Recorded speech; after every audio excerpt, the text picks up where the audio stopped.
Another Marvel episode of Iron Panther Presents, which is how I started the channel. So let's do some Marvel stuff. We're going to be discussing oh my bad. Actually, I'm talking Zelma. That's nothing, my own personal thing. We're going to discuss Ironheart, the next generation of Iron type men or people, if you will. Is this a mini series? Is this season one? I don't know. It's a show. It's a show. What does this mean to the MCU overall? What do we think of the character? How does she compare to herself in Wakanda Forever? Does she have a future? What should she been in this show? All these things will be discussed as we go through this. So we got two guests to talk about that. But anyway, if you're new to the channel, please subscribe to the channel. You can like on the video and comment on the video. You can share the video. Anyway, just watch the intro. I say all this again. Anyway. Oh, wait. I got to do it now. Wait. This is going to be funny. Wait. You ready? I got to do it. This is awesome. This is awesome. This is amazing. I love it. It was psychological. It was emotional. Extremely entertaining. But as always, as we try to say here, as we said, if you are new to the channel, please subscribe to the channel. And as we talk about this video, please like on the video and comment on the video, and we will get back to you as soon as possible. Yes, we have the team together to discuss Ironheart, something that was supposed to go week to week, and then Disney said, "Nah, let's just put this in little batches in 2 weeks." What does that say? But we're gonna talk about the positives, what we liked about it, team. And then maybe what we didn't like about it, what we could have did better. These kind of things. So we're gonna start off with the positives. As you were back on the team, welcome again. Thank you for having me. Again, what were your expectations walking into Ironheart? I really didn't have any major expectations. Honestly, it was something I was like, wait, it comes out in a couple of days. I went in pretty low, I guess, and I was pleasantly surprised with it. I don't think it's the greatest thing I've ever seen. I don't think it's the worst thing I've ever seen. I think it's somewhere in that sweet spot. It's pretty decent. There's things I liked about it. There's things that I think the writers could have done better. And hopefully we'll get a chance to talk about all that. We will. As we both like to. You are a creator by profession, and we are an amateur writers here. We do like to rewrite stuff. But what did you like about it? Give me one thing that you were like, wow. I would say I think the most striking thing, the biggest thing, obviously, there's a relationship with Riri and Natalie. That is the core of the whole story. I found myself pretty much invested in that. There were moments where I was like, I don't know why they're doing this, but overall I was invested in that. I can understand losing a friend.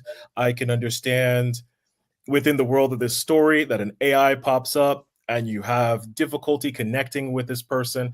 I can understand all that. And I can understand Riri's choice at the end based off of losing the AI from a strictly her being traumatized and having trauma point of view. So all of that worked really well. I think the drama of it works really well. I think the superhero Marvel aspect of it is a little clunky in places. So I like Natalie. I thought that was a good. I want to do that. I really like that. Okay, that kind of storyline kind of grounded the character. Like, what's her main motivation? Clearly became her relationship with Natalie.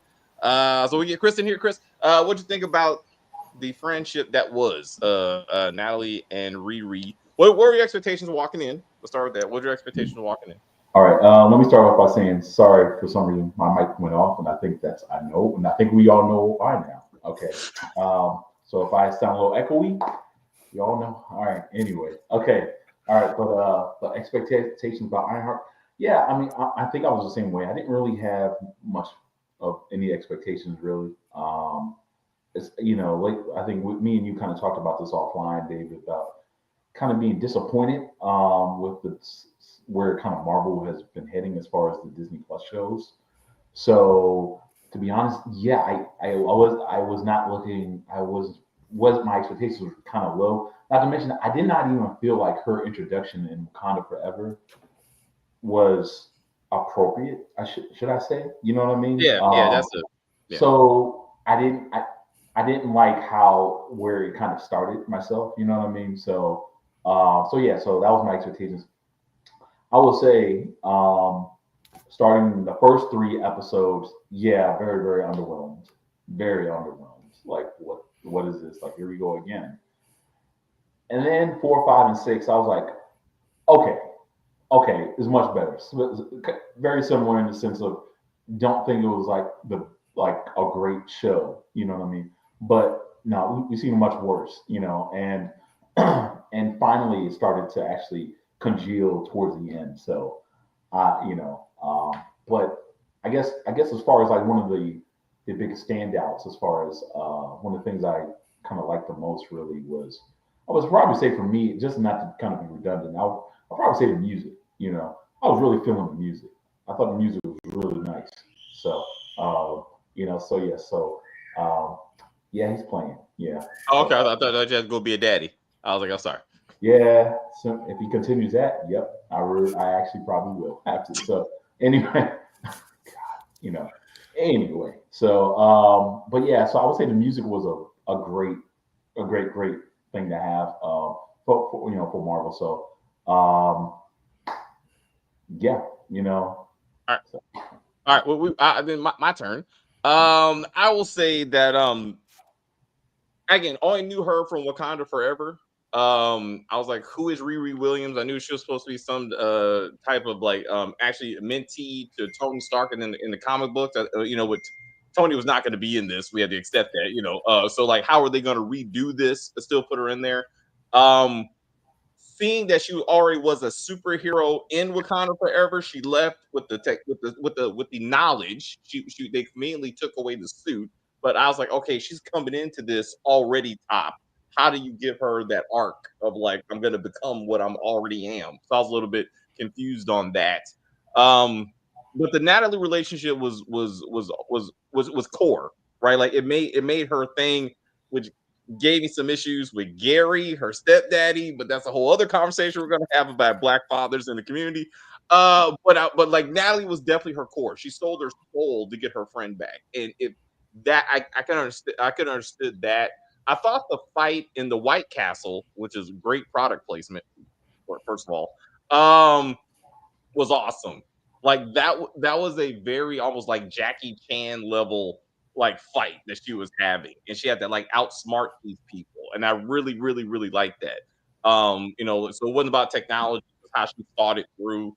I thought that was awesome. Even the scene behind Chris, when the suit finally came out, I guess Natalie kind of took over and flipped over the truck. I was like, that was awesome. Like there was some good action pieces in this, and I was like, okay, okay. Um, I think she's a character that for a different story. I felt like my true standout, which I just met in this, would be Zelma Stanton. I felt she should have been the star of this particular storyline as presented, where magic was actually the ultimate villain, really. And in the end, it was a fight of magic, not really technology. And I was like, you this ain't your story, Riri. Like this is and we talked about this with Sam Wilson, right? We talked about this with Brave New World, that it's like that wasn't a Captain America movie, that was a Credible Hulk sequel that they stuck Sam in for some reason. And I'm like, this don't make any sense. there's a well, we Oh, just please, got please, please. no, because the whole because of the whole agreement with Universal, so the Yeah. Hulk legally can't have it. So Right. that's their way of doing a Hulk movie. So whether it be Captain America or Hawkeye or Black Widow, it would have that other Marvel character would have been kind of stuck in the same thing. Unfortunately, this is Sam Wilson's debut of it. You know what I mean? So I mean, That's to also your like, point, it should have been like maybe Wolverine, since that's where the start came from. Really, you know what I mean? yeah, So, yeah. yeah, but Or again, just a different villain. Like in this story, I felt like the story was given should have been Zelma. You know, with she joins this group. You know, what I'm saying she finds out magic is involved. She takes on the hood, and then maybe this is how she gets introduced. Wong shows up. Wong shows up because it as a connection with the Doctor Strange, and she finally moves to New York City where she's supposed to be anyway. And then he's like, "Hey, I got a job for you." And then we get her doing that, and I was like, that would have been a good origin story. did you want yet another witch show though? I mean, WandaVision, Agatha lately, like I mean, to your point, she shouldn't have been in this. I think Zelma was an awesome character, but Zelma should have been in the Agatha show. I mean, which surprisingly wasn't as bad as I thought it was going to be. You know what I mean? But if a character like Zelma was in it, I think the show would have probably been elevated, in my opinion. To be honest with you, but yeah, no, I would say this is kind of worse having the Hulk and Captain America in the film together because for one, like the Red Hawk is the president of the United States, and like there's an actual correlation there, even though it's as far as power dynamics, yes, okay, but magic in the suit, just yeah, that one's a little different. You know what I mean? That one's like that just I just don't understand it. I'm trying. I mean, even in the comics, I don't even know if he even had a magical Villain, right? uh, Right. armor. You know what I mean? So but yeah. So even having the hood in there, I thought was a little bit questionable. A little bit. Daredevil, I think would have been perfect. I think There, Daredevil, something like that, I so think would have been good. Not for Ironheart though. Not. not for Ironheart. See, I felt like, and this, your thought, I felt like Ironheart should have been, especially with the backstory of stepfather Gary and best friend Natalie are killed in a drive-by.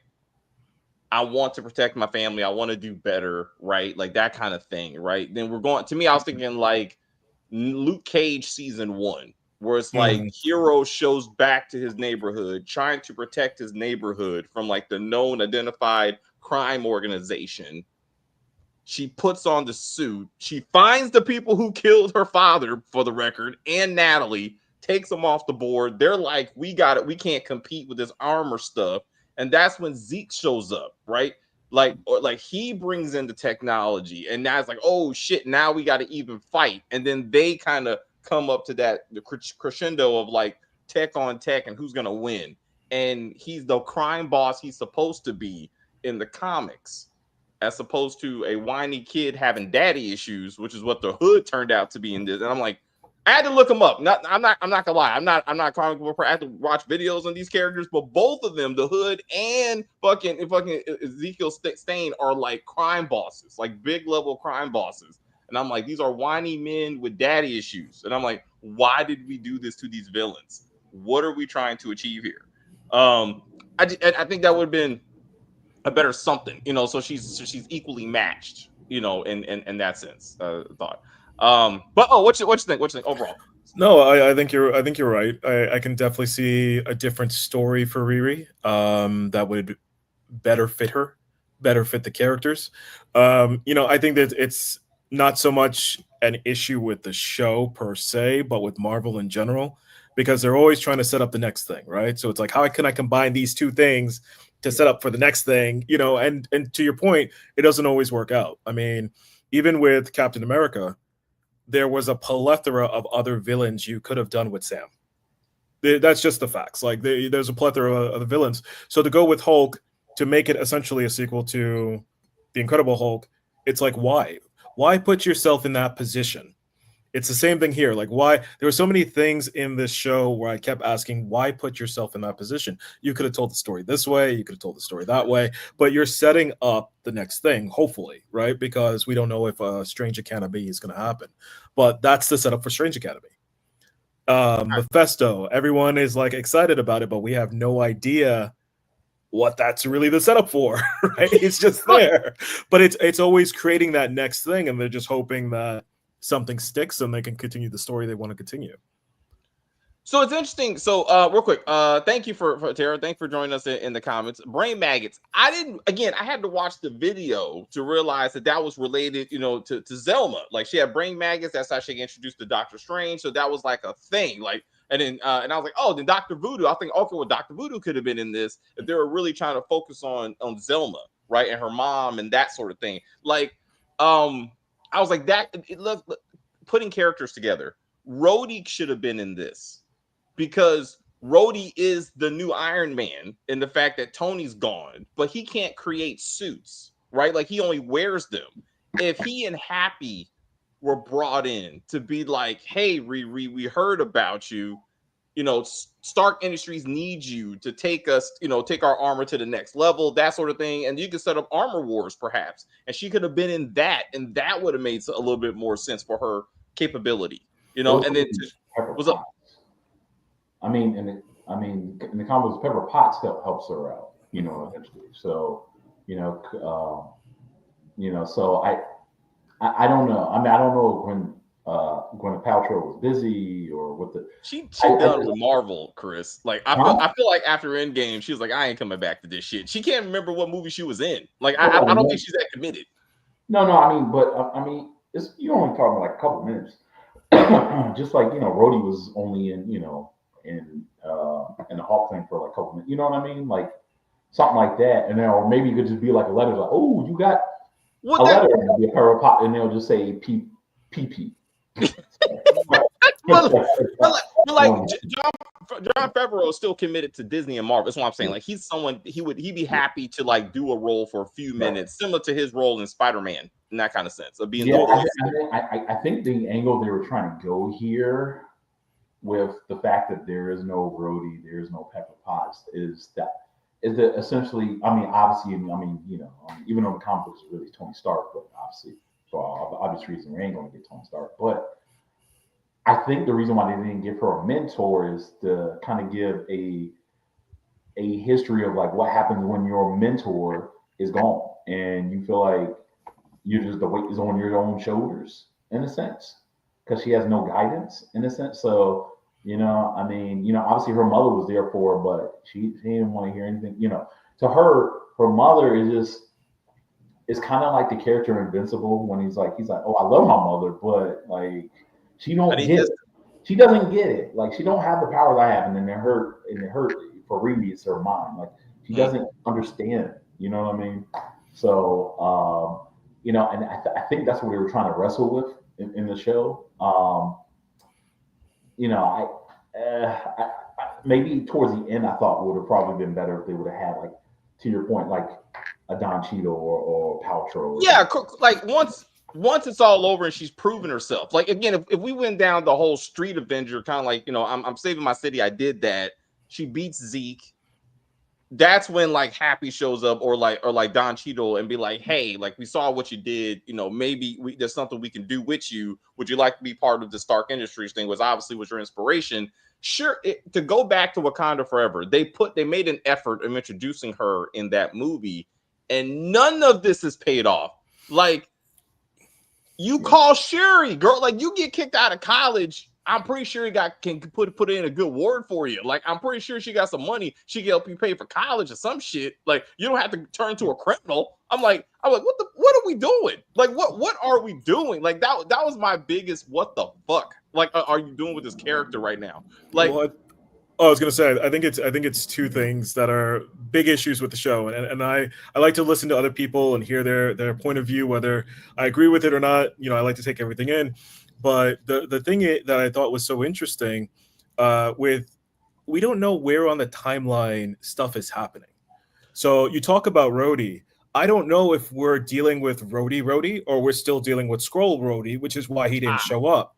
So like, because this happened 6 months after Wakanda Forever, but like this is Marvel's big issue. They're not giving you a set timeline. So things that could justify some stuff, you don't know if that's really the reason these characters aren't popping up, right? But I do think they should have started with, in that whole montage at the beginning where Riri is selling her projects to other students and stuff like that, I think you should have shown her go to Happy, try to get a job, or to somebody and try to get a job. The reason is because you left something very major open. There's a very big plot hole here of why didn't you go to Stark Industry? Right. Now, I know John brings it up, but like Riri doesn't necessarily answer the question. We sort of piece it together because she wants the money quickly, her vision, she wants to execute it quickly. But it would have been helpful if you showed me a scene just like in Deadpool and Wolverine where Happy is like, yeah, look, you're really talented, we get it, but we're not trying to do that right now, or some complication, whatever the complication. We're going in a different direction. Exactly. So like that helps your story, right? Because that gives you, I tried to do it the right way, but it didn't work out. Instead of starting us with, well, I'm already doing it the wrong way. And the reason that bumps for me is because you do have Wakanda Forever. And when we're in Wakanda Forever, not only some stuff is established, like they established the dad and stuff like that, but the biggest thing that nobody I realize is talking about is that the queen died saving her life. Mm. And you're telling me that after the queen died saving your life, that you're going to honor that. That wasn't 5 years ago like her dad and Natalie. That was months ago. Yeah. You're going to honor that by doing shady, underhanded things because you want to build the suit. Like, at what point do you come back and say, you know what, I shouldn't do that because this woman died for me to live. Right. Let me at least try to honor that. And then you have the situations where stuff pops off and she finds herself with the gang and all that stuff like that. But you have to start there, because if you don't start there, then Wakanda Forever means nothing. You know, well, it's funny. It's funny you should bring that part up, because that takes me back to the car. Yeah, I was going to bring that up next. Yeah. God damn, this made me so mad. I was hold up. Half of African American nerds are shelling hard for Ironheart. The other half are saying y'all motherfuckers need Jesus. Yeah. I was like, all right. So we got some different feelings there. We got Disney sells people's insecurities back to them with pandering and representation. And I feel so. I feel like what is representation and what is stereotypes and what is we need to try to do better. But right, that car was everything. She's like, this is my father. This is the only thing I got left. Shuri rebuilt this thing and sent it back to her.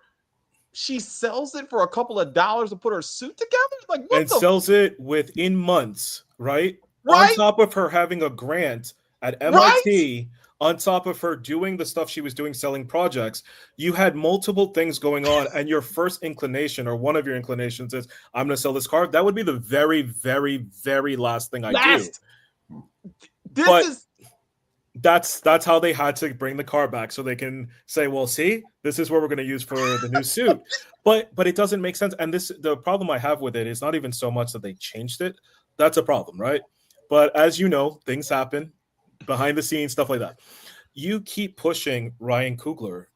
You keep saying he's the executive producer. He's the executive producer from the person of Wakanda Forever. Your first few minutes of the show, you're saying, hey, I had the internship in Wakanda. Yes. So I'm going to go back and watch Wakanda Forever. Yes. That's what you want me to do. Yes. I'm going to go back. And then when I watch it, I'm like, wait, that doesn't make a lot of sense. What? How do we get here? Like, it don't make sense. I see your face, Chris. What's up? Yeah, no, I guess, to the point about using the car thing. No, I agree. I see a lot of times when I watch shows like this, I always try to put my mind I try to put myself into the mind of these writers. And what I think they were trying to do, but kind of failed, was trying to make it where she essentially really, in a sense, doesn't really need a whole lot of help, even though, yes, we did see that on Wakanda Forever, and that's exactly how she has the suit in the first place. Let's be real. But they try to make it, I think, from everything that we got between her and her crush, her crush Xavier or whatever. Xavier, I want to do it myself, in a sense. Which is why she probably didn't use the grant, and which is why they probably didn't write in the script of Pepper Potts and stuff from start.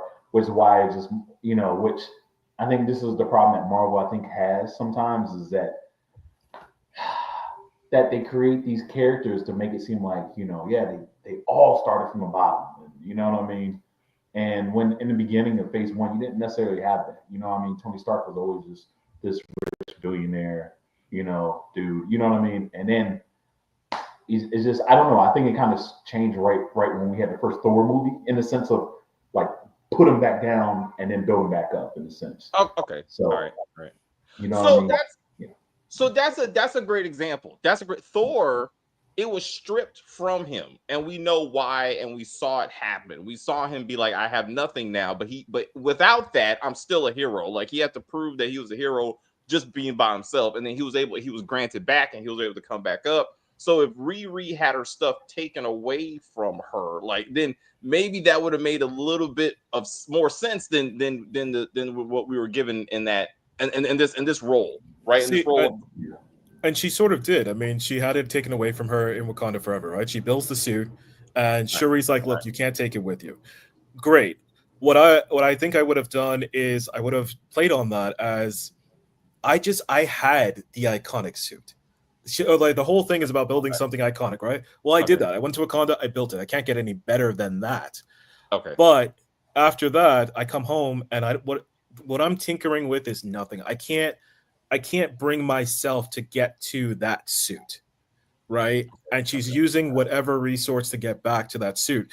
I would have told maybe that story instead of let me tell a story where I'm already doing shady stuff that she knows is shady. I mean, she literally tries to make the argument that you guys are trying to make me small and everything like that. And the dean is like, what are you talking about? That's trash. Come on. Um, but look at the suit that she had. It was a nice looking suit. I don't know Yes, if like power wise and stuff like that. it was But Iron Man level 3 suit. right, Like we can stand on its own. Like it was Iron Man 3 minimum, like right. of technology, is what I'm saying.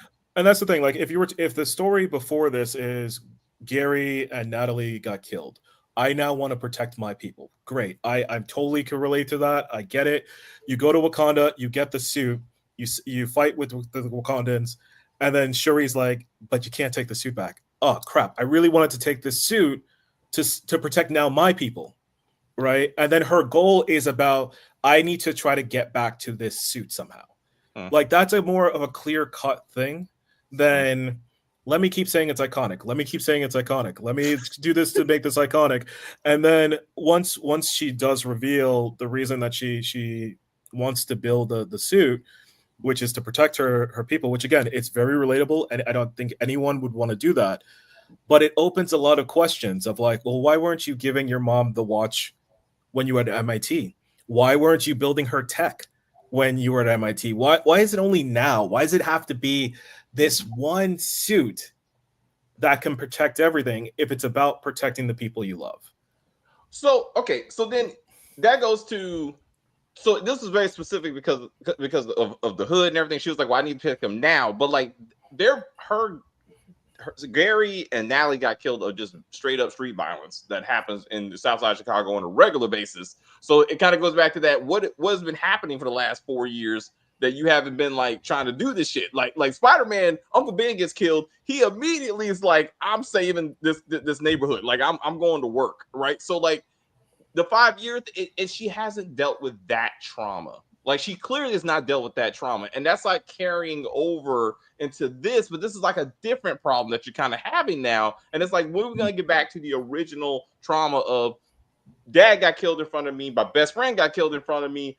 I didn't. There's nothing to do to resolve that. To be like someone else probably got killed in the neighborhood, and it's like watching The Shy when I first said this when I first watched this, and I was like, let's fix that again. Like, let's get back to save the neighborhood, right? You don't necessarily need MIT, but to your point of funding, though, when I watched the first episode again, they said she built this suit from her grant money. Mm-hmm. So fuck you. You have to sell your car. Like Tony paid for this because that wasn't in Wakanda Forever. Now in this version, she's been living off Tony money. So why are you? And again, people who are like, "Fuck you," she's not Tony Stark's legacy. I hear what you're trying to say, but they did it to themselves when they put her to be like, well, he had billions and I'm trying to do it by myself. You are here because of his billions. You are here being fully funded for 4 years and you couldn't even accomplish a degree out of this shit. Like you have squandered his money. And like and now you're like, it's his fault or something. Like I'm better. I'm like, you need to show us, baby. Like you need to give us something. And being like, I'm gonna build something on my own, but I'm like, it's not on your own, and that's okay. Like that's okay. Yeah. What's up?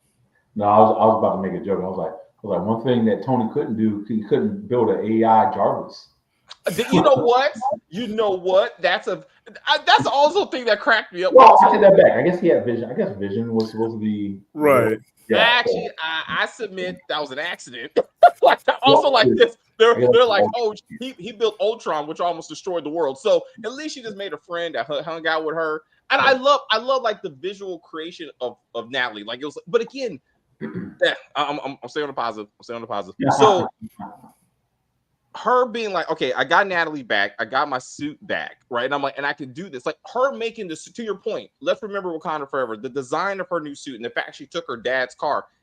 if she would have drove it around and been like, I need something to take me to the next level, and then she took her dad's car. I'm wearing this is my dad. I'm wearing, right? Like this is why I picked this, right? And design is what I did in Wakanda. You're kind of putting that together, right? Like that's honoring your father, right? Like that's how that connection should have been. And then we would have been like, oh, okay, like dad would have been proud, something, something, something, something. So we know why she used the car to do it. And then again, you fight tech on tech. It would have made better sense. It would have tied something to that last. Also, she had a garage. She had a garage in that last movie. So I'm like, what happened to that garage? Why are you working out your mama's kitchen? Like, I don't. I think that one. I mean, again, they don't shore it up, but I can say I know the feds go in Wakanda Forever. The feds show up, they find her in the garage. So maybe it's compromised. She doesn't want to go back there because it wasn't hers. She was like borrowing it from somebody because she was fixing their trucks.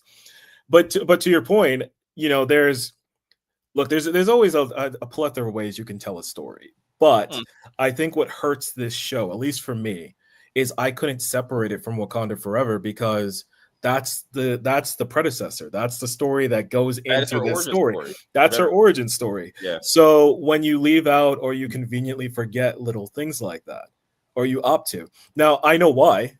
I mean, I'll give you guys a little inside baseball. Like I was on the picket line during the strikes. And I won't say who it was, but there was somebody. We just started talking. I found out that they worked on Ironheart. And I was like, oh, okay, I'm not gonna say anything bad. I'm like, yeah, I'm looking forward to that. You'll see how it goes. And for whatever reason, maybe she or he was having a bad day. But they were just like, maybe they were having a bad day. But they were very forthcoming with me, and they were just like, the weirdest thing is that the Wakanda Forever script wasn't even done when all of Ironheart scripts were done. So they had to actually go back in and adjust Riri to make her more like the Wakanda Forever version of her.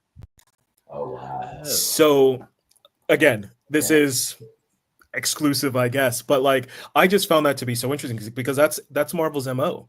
They're going from project to project to project. They're not finishing so quickly. They're not allowing the TV department to catch up with the movie.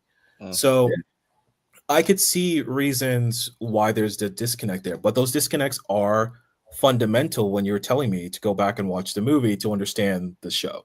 It's like when she mentions Shuri, like Natalie's like, hey, call Shuri. Riri gives the most like ridiculous reason for not calling this woman. Like, I don't honestly, when she said it, I was like, that makes no sense at all. I don't know why she's hanging up on you. Like maybe long distance call, long distance. I can't. Yeah, maybe say that. Like I can't get a hold of her or something like that. But you're saying that you're gonna tell her your situation, tell her you're in trouble, and she's gonna hang up on you after you helped her in Wakanda Forever, kingdom, and like, perhaps the world. I don't buy that. Yeah. I just don't buy that. No, but James Gunn was right. Yeah. James Gunn was right. He was just saying that was the problem with Marvel, and just the fact that essentially it was just the model there was just pump out a bunch of movies and shows, and especially after Disney Plus, and that's how they kind of kept shooting. That's how they shot themselves in the foot. Where in the first two phases, it wasn't like that. It was like you might have a couple movies here and there, but they were kind of literally what Gunn was saying was like they were focused on one project, but they weren't focused on, hey, we're doing a movie, but this movie got to be connected to this. They weren't. Right. They weren't doing that. Like afterwards, like when they wanted to do the Avengers and whatnot, they threw some stuff in to tie it in. But like in Thor, none of these guys was in it. The only person that was probably in it was Coulson. Was Aiden Coulson, maybe. You know what I mean? He was that was it. You know what I mean? And so and it's and this is really frustrating, especially as like being a superhero fan. When you see these your live action heroes come to life, and then you see all this potential they could do, and then it's just kind of just more like, what are y'all doing? You know what I mean? And that's why, like, as excited as I always used to be about like the new Marvel DC film, I don't have that same excitement. I still go, I got my Superman tickets on lock, but I'm like, okay, like we'll see. That's where I'm at now. It was like, we'll see. Fantastic Four, we'll see. You know what I mean? You got temper expectations. Right. Like even the dude, like I think they did a great casting for the new Wonder Man, who's playing Wonder Man. You know what I mean? And I saw the small little snippet they showed of him and the Mandarin. I was like, oh, interesting. But I'm still like, yeah, we'll see. You know what I mean? Like, how much of this stuff are you guys still trying to tie into other films? I think even them including Mephisto in this show for one, it's clear that they're trying to like tie some shit together, especially seeing how we got the Beyonder coming through, with Secret Wars and not Endgame, how about to say Endgame, Secret Wars, and then what I mean. It's just like and with Doctor Doom and whatnot, I'm just thinking like, oh, is this why they put Mephisto in here? So Yeah. Well, and that's the thing, right? And I'm in the same place with you, Chris. Like I'm at a place where I'm like, we'll see what happens. Like I don't know what the quality is going to be like. I don't know if you're going to connect this later, if you're going to develop this more. So I'm just like, okay, you got Mephisto, great. Let me wait and see what's the next project you do with him before I get excited. Because what if this is nothing? What if you're gonna? Again, they had Strange Academy. They well, I don't know if it's officially canceled, but it's on pause at least. They had Armor Wars. It's on pause. It's right. But what am I getting excited about? The next big thing isn't even a Riri thing because it's Fantastic Four, and then the thing after that is Doomsday, where you're gonna hodgepodge every single character you can. So nobody's gonna get enough screen time. Yeah. You know what I mean? It's like what are we doing? I have to wait until through X-Men. Maybe you decide to do this years like it's difficult to get excited for it. But even like just with Riri, it's just like I don't know if she was shoehorned into. Oh well, you can say she was shoehorned in because I don't think the original plans, if Chadwick Boseman was still alive, that she would be in that. No. Yeah, they had to scramble to come up. To redo the movie. And, they're trying to move forward with the project. Right. They're like, how many more characters can we put in this thing that people will be wanting to see? Right. Like then they're like, well, let's do Riri. Let's see how that works. There's a big Iron Man contingent, Ironheart contingent, as what my friend Carl would say. But let's talk about names. She was never referred to as Ironheart in anything. Like, I'm like, where did you get your name from? Like Xavier. So Xavier says, on all that iron, we have a big heart. He said something like that. And I had to watch again to hear that. But I'm like, I felt like that with Captain Marvel too. I was like, what? This is Carol for the record. Like, just when is she Captain Marvel? It's just like Spider-Man is randomly referred to her as that. I'm like, how did you get your name? Peace of love from Chicago. So what did you think of this Hall of Fame? You were big in our Marvel superhero stuff. What did you think of this? Especially Chicago was represented. We need a name. Like she put a heart on her stuff in Wakanda Forever. Why? Like why is that your shit? Well, that's the thing that's the funniest part, right? Like in the trailer, in the movie, you see the piece of the heart fall down when she's like hammering. Yes. So there's got to be some significance there, right? But you do nothing with it. So, and I'm like, why is this a thing? And like, it just I don't understand. It's like, but you're trying to be like, you have to know to know. Right. And then it is in Wakanda Forever. They gave her this Iron Man situation where she's hammering it out. Like, I didn't know you could hammer like vibranium, but she's like hammering it out and she's like, bzzz, and I'm like, we get it. You're doing the thing. Like, you're doing the thing. And I'm like, but he was called Iron Man. He said, yes, I am Iron Man. Like, and then we got the name and then we can roll with that. Anyway, real quick to her in the elevator, right? She's trapped in the elevator. She's like, what am I doing? I felt like that should have been her Tony Stark moment, like where she's like, I'm gonna turn this into a suit or a piece of technology, and that's how I'm getting out of this. Like that would have been like maybe not in the elevator, like they trap her somewhere and they give her that Tony moment where he's in a cave with a box of scraps and he comes out on top, right? Like let's see if she can do it, right? And maybe like instead of just she kind of jimmied her way out of there, which makes it more of a heist movie. I said the first 3 episodes was the Ant-Man story. Like that should have been Ant-Man 3, right? Like tech suit helps heist team, takes down a couple of corporations that's destroying the world or some shit. I'm like, I seen this. I'm like, where's Ant-Man? Where's Casey Lang? Like, where's his daughter? Like that should have been her story. And that would have made sense, right? For what they were trying to give us.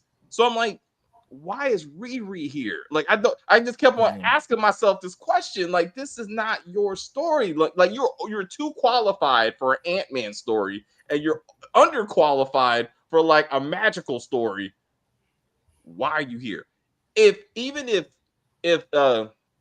Zelma was introduced in the first episode, up front, their girlfriends is those two is Natalie. They were the three musketeers. All right. And then we see them work their magic, work their technology, work the magic, work the technology. And then they face the Hood with Zeke. Now each one of them has a villain that they can fight with, right? And they work together to accomplish the goal. And she's actually fighting Zeke, who actually wants to hurt her. You know, not a guy who's daddy issues, who becomes a slave / robot or some shit, and ultimately he gets kicked in the nuts. That's it. That's your Iron Man fight. And he wants to get kicked in the nuts. On top of that, I was like, what are we doing? Like, what? No. If I would have waited 5 weeks for this shit, I would have been mad. I would have been very, very, very, very mad. Well, I think to your point, it's interesting that Riri wouldn't take. I mean, granted, she just got powered up, right, with the magic, but why wouldn't you take Zelma with you? Like, she could have been outside making spells and stuff like that, just in case, because you haven't tested the suit and you don't know what other power the Hood has, his connection to Dormammu. Like, why wouldn't you take somebody, to your point, and have the two fights then? You have one fight with Zeke and you have one fight with the Hood. And now you're playing to both of the characters. Now, if she had said, look, I don't want to be in a dangerous situation, that's one thing. But again, you have to kind of, I noticed there was a lot of like justifying creative moves that I heard when I was listening to other podcasts and stuff like that. And look, everybody's entitled to their opinion. I'm never going to knock anyone for that because they might just be seeing it from a different perspective than I am. But from my perspective, it's like, Riri, I get that you're going to go fight the Hood, but unless, okay, the justification that I can give it is that she didn't know Zeke was going to be there, right? So she thinks she's just going to go fight the Hood. But even then, I would still take the person who knows magic. Better than you. Right. If you're going against the right, like that's even, like I said, that's even more reason. Look here, girl, I'm about to fight magic. And you still haven't explained why this magic, this good magic, took away my best friend. That still was never explained. So clearly I don't know what the hell this stuff is. Speaking of explain, did they explain how she could not destroy any portions of that cape at all, of that hood itself? But she was able to cut it when it was connected to old boy. That's different. That's different. Oh, I guess I'm supposed to forget about that part. I'm just like, I don't know why I'm thinking about that. She was like, it just took her time. Yeah, she was like, I don't understand. This thing, nothing can penetrate this thing. I'm like, except for my... where's your laser pointer? Like, where's your laser pointer? Well, and that's the thing. Like, once you get into the minutia of it, like, I enjoyed it. I wasn't the biggest fan of episode 5. I found myself getting a little bored, but I liked especially 3. I would say 3, 4, and 6 were the strongest, 6 being the strongest to me, right? Yeah. But when you start to really dissect it, there are these little things where you're like, I get that Riri has a one-track mind, I get that she doesn't want help and stuff like that, but you at least got to tell me that these things were thought about, because she's also supposed to be super smart. And it's not only you're trying to be super smart, but you're trying to protect the people you love, right? So you're going to think all these things through. You know, to your point, why wouldn't you bring the laser with you? Why when after John dies, right? When they're all meeting at the shop, why don't you have Natalie go snatch the hood? Like, Parker is right there. He doesn't have the hood on, but you didn't even think about these things. You're just like, oh, let me just show up when I just killed this guy's family. Like, you don't know that shit. I'm good. I mean, it's little things like that. And I think part of that was by design, by the writers trying to get you to the end of being like, okay, this is why Riri would be this person to make this the deal. But at the same time, it's like, it's a huge gamble. It's a huge gamble to have a protagonist that I'm supposed to be rooting for make so many mistakes and have so many flaws. Yeah. And that's why I think to what we're just kind of circling back, the relationship between her and Natalie is so important, because if I didn't have that, I don't know if I could have gone on this journey with Riri. So it's what okay. Let's talk about that then, because Riri made a suit that walks by itself. Like, it's like this is high level technology, but she's like, this is almost turned into an 80s movie where it's like, hey Natalie, don't show yourself to my mom. She might freak out. You have an Iron Man suit in the kitchen. I think a talking image of the little girl she watched grow up would be fine. And that never got addressed. Like, she just magically popped up to her mom, and her mom was like, hey girl, how's it going? You want to get your hair done? And she's good. None of this is addressed. Xavier's like, I made a mixtape at 20 something. Kiss my ass. You can find a working Walkman these days and know how to put a cassette tape together. Fuck you. But anyway, gives it to her with her sister's voice on it. But seeing her, he's like, I can't. She's dead. I'm like, what are we doing, sir? Like, you are too grown for this stupid shit. Like, clearly this is not your sister. Like, let's just get that out the way. Like, she's dead. So this was too much. Like, this should have been handled 5 years ago, bro. Like, we're doing with too much silly trauma this later on into the process, to me. And I was like, it became a lot of and then, like, what about Gary? Damn it. This is what, okay, Chris, I'm about to, Black fathers matter, damn it. Black fathers matter. And I'm fucking pissed me off that Black fathers didn't mean shit in this series. Not a Leon. So Natalie apparently ain't got no daddy or mama for some reason. Zelma didn't have a daddy. I was like, fuck you. I'm like, where are the fathers? Gary, she sold her soul for her best friend. You couldn't. Hey, Mephisto, can I get my stepdad back? Can I get that? Can I try? Pick a soul. Pick a soul. It's either your dad or your best friend. Pick a soul. I picked my best friend. But at least you tried. At least you tried, because he meant something. You know what I'm saying? Like, oh, fuck me. I was so mad. I'm like, Shy did it. And imagine if they get a seat, like, if they get a season 2. Imagine if you did that. Imagine if it was the deal, right? Where it was one or the other. You could have one over the other back. And she chose Natalie. And the mom found out, because remember, the mom, when she saw the AI, Natalie was like, hey, can you build one for me with Gary? So then hearing that, hey, you had a chance to bring your stepdad back, that's great drama right there. Even for her, that's great drama right there. Like, that's for that personal thing of, like, you know, whether or not that was the right choice. The only scene that Gary, I felt, was the strongest. I mean, obviously they had him try to save Natalie, so I think that was being a good dad in that moment, even though he wasn't the father of Natalie. Was the hologram that you saw of him and, like, the 8-year-old Riri. Yeah. That to me was great. I needed more of that. You know what I mean? Like, give me more of a drive of, like, look, this person meant so much to me, because I wouldn't even be doing this stuff if it wasn't for him. Natalie's my girl, but, like, the dad was the one who was the engineer. He was the fan of Iron Man. He had all these things that connected to the tech part of the story and who you are. Yeah. None of what's up, Chris? Real quick. What do you think of the father representation? I mean, and that's another thing. If they have a second season, then Riri's actual real biological dad might pop up. So, because in the comic books, I mean, he faked his death. Mm-hmm. Well, I mean, he becomes a villain. He's a villain, but Riri's actual biological father becomes a villain or whatever. But he works for the 10 Rings and everything. So, I mean, so they could. I'm just saying that black dad's coming back. They might come back as a bad guy, but do crimes and whatnot. You know, so black dads do apparently.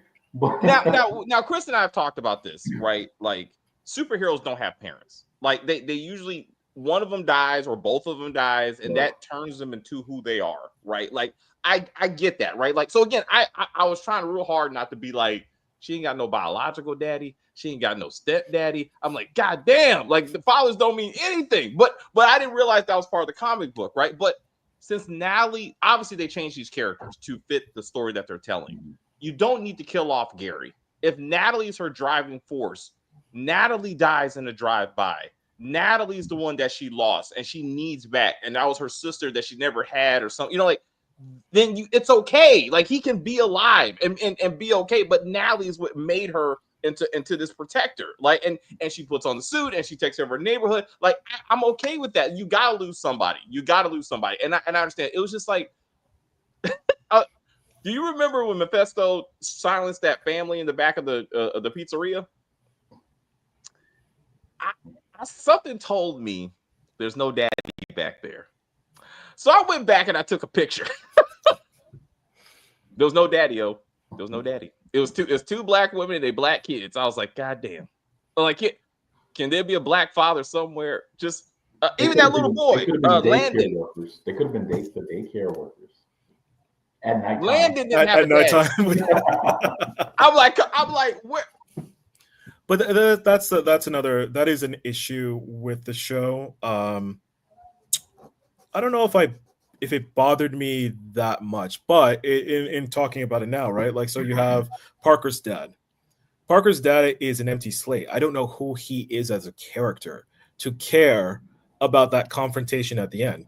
But you could have just made him a loving father who's like, dude, I gave you every chance. You kept screwing up. That's it.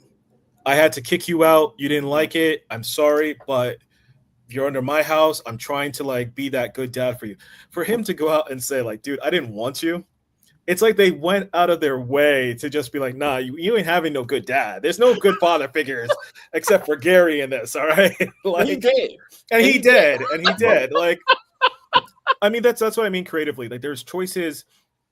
So like with there's that moment with Parker, right? But even with Parker and the contracts that he's having everybody sign.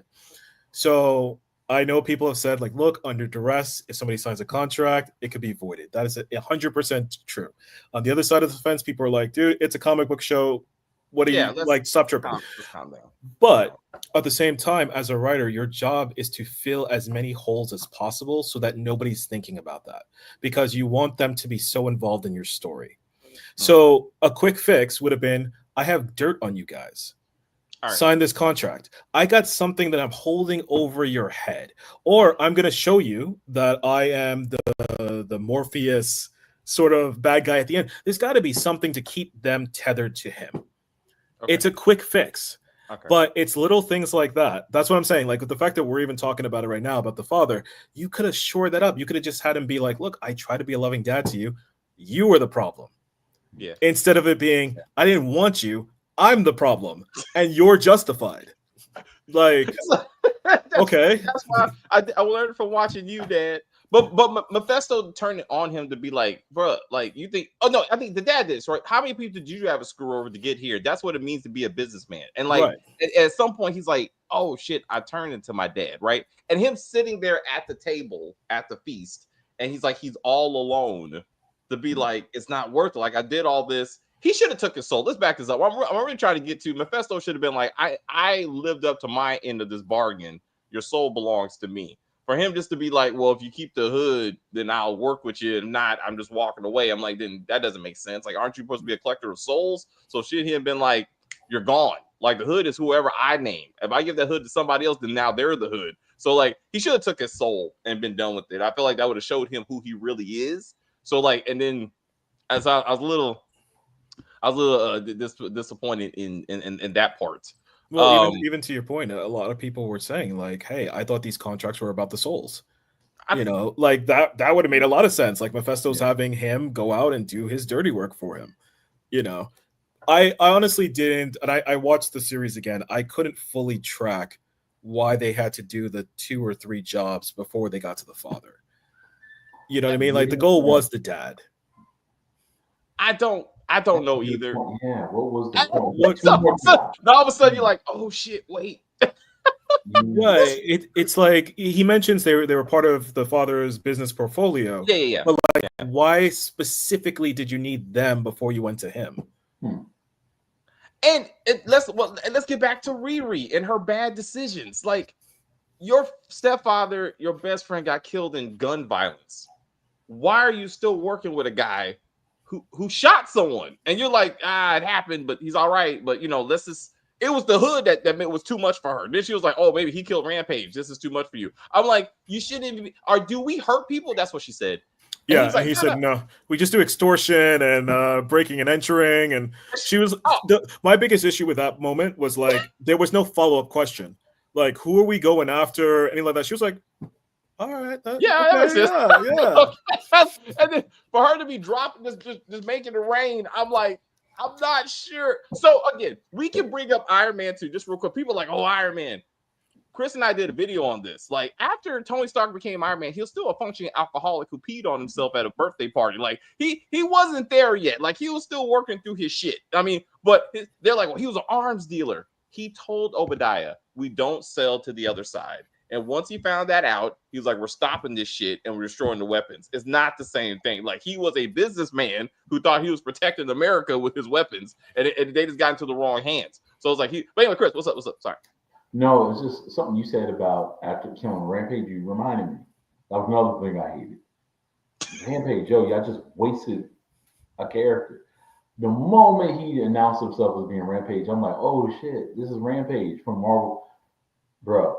When he was dead or whatnot, you didn't see the body. I was like, oh snap! Just are they gonna do like what they did with Luke Cage or whatnot at the end and becomes a villain? What? No, I was nothing like that. Should have been the villain. Rampage should have been the villain. Or post credit, nothing. Eric Andre was just dead at the end. I'm like, you had him say, "Call me Rampage." Rampage, an actual Marvel supervillain. Oh, just for him to be dead at the end, like no post credit scene, nothing. I was like, that was another thing that kind of pissed me off. I'm like, all right, we're going. Even as the credits rolled, I'm like, I wonder if we're going to see Rampage now. I wonder. No, we see nothing. We saw a silly little scene of Parker going back to the magic shop and then trying to tell Zelma like, oh, I want to see some real magic. I'm like, no, I want to see Rampage dead body resurrected. Goddamn it! Like that's what I want to see. You know. Well, it's so interesting because Rampage. I was just like Rampage. They put Rampage in the movie. I mean, the show. Yeah.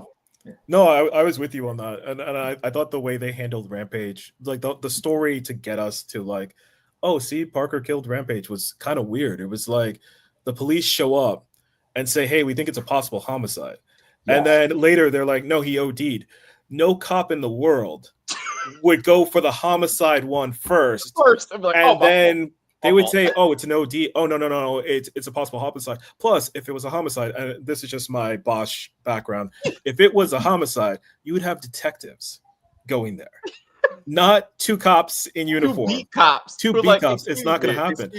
And again, it's a nitpick, but it's like, that's the job of the writer, is to tell you the best story so you can't poke holes in it.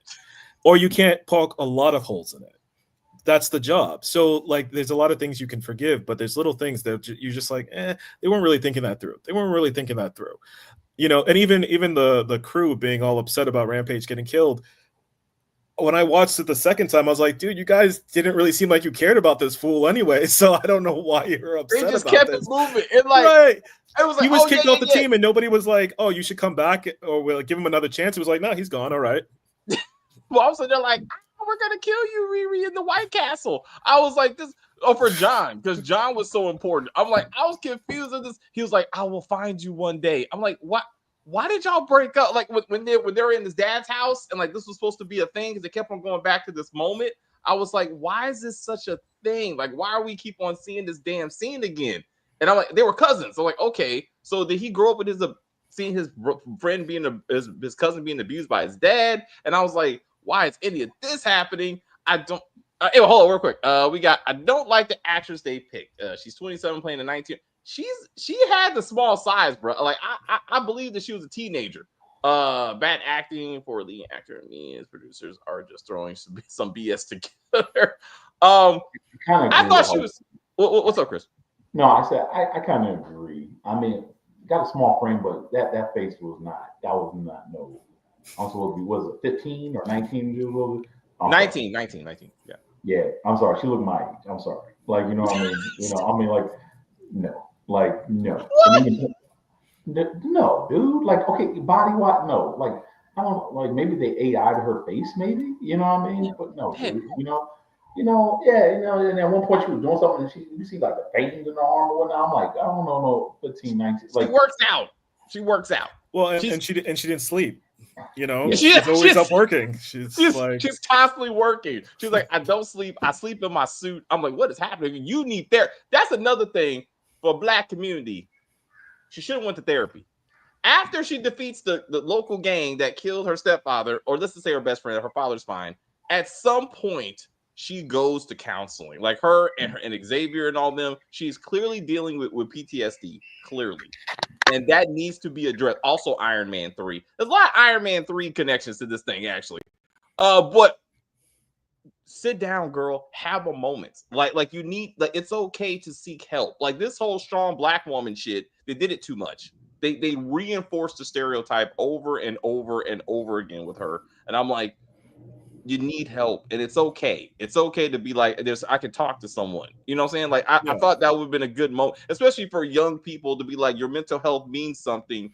Take a breath and literally in this case, like, breathe, and it's okay. Like, it's okay to be like, I lost my friend, and I'm still hurt. I lost my dad. And that means something. You know what I'm saying? And I need to deal with that. Orion, no, Orion, you'll never have to know this. I'm sorry, I shouldn't have said that. It's okay. Is he all right? he's bored. He was bored, so he's like, it's like he only do Teletubbies for so long. So I'm sorry. We got. I'll just say one little thing for the last please. comment. Like, I think Dominic is a very attractive female. I think she is a great actress. I think what works is the drama.